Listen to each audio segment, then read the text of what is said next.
CCC Network, bringing you your daily 8 o'clock newscast. This morning, we are going to talk about information, or lack thereof, on credit card use. We sent senior reporter Adam Singer out onto the streets to get some info.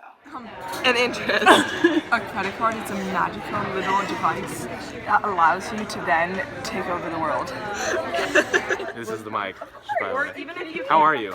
I'm alright. You good? Yeah. Just a quick question. What is credit score? What is your credit score? I have no idea what my credit score is. What is credit score just in general? I don't want like your personal information, although it'd be pretty cool to learn more about it. Yeah, I don't want my personal information given to you. Do you know how it is determined? I do not know how it's determined. That's a damn shame. Hi, Chico. Hello. What are you doing? This is my microphone. Hello. This is. I'm Samantha. This is. What is the difference between a credit card and a debit card? Okay, credit card. You are using money from the credit card company, and then you pay it back. And they make money when people can't pay it back on time, so they have to pay interest. A debit card is a card attached to your bank account, so it comes out of your personal funds. Oh. Hello. Hi. What is your name? Hello. Bye. What is your name? Kira. See ya. Kira. Okay, Kira.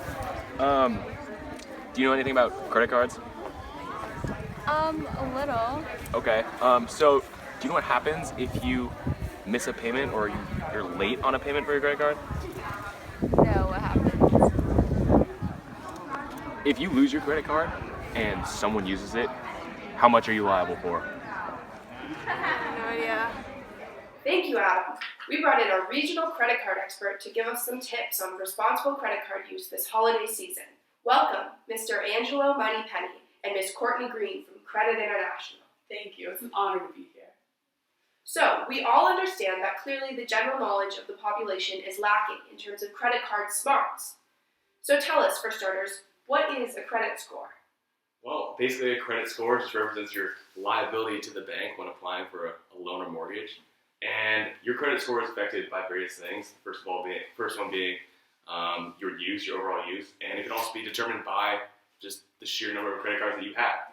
So it becomes super important in the future if you are applying for some sort of investment such as a house or a car. And I think it's very important that high school seniors, especially since they are now going to college, learn about credit scores as it could affect them in the future. Truly fascinating. Tell us more.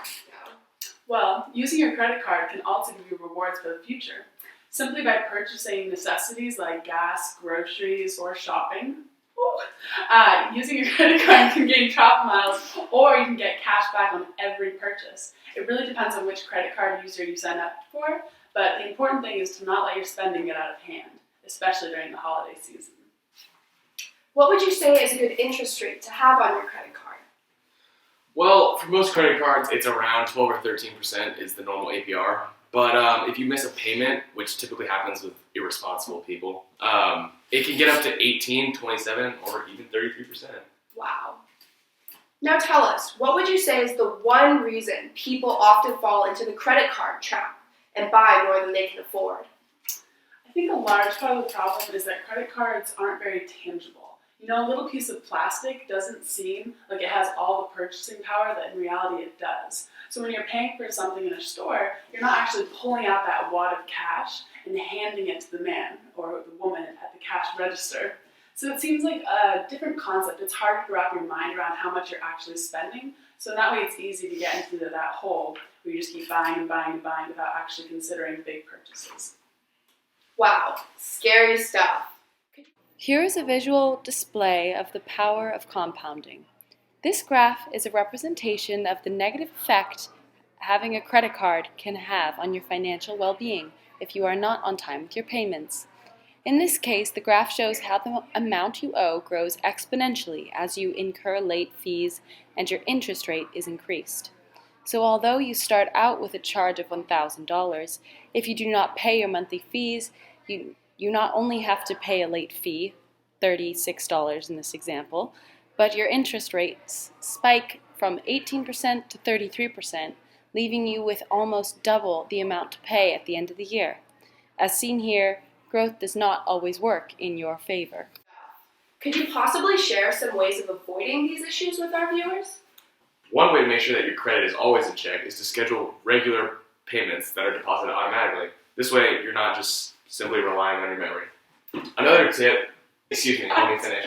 Another tip is to have a monthly budget so that you can keep track of your spendings and leave room for emergency funds or extra funds that you can stick to. Like, think about it. Do you really need that extra pair of shoes? No, you don't. I mean, the most important thing for the viewer is to know whether or not you are the kind of person who will be able to keep on top of their payments. So if you need a little reminder every month, then go for it. That's not going to hurt. It's going to help. Well, thank you so much for coming in this morning, guys. We truly appreciate your advice. It was a pleasure to be here. Spend wisely, folks, and have a great holiday season.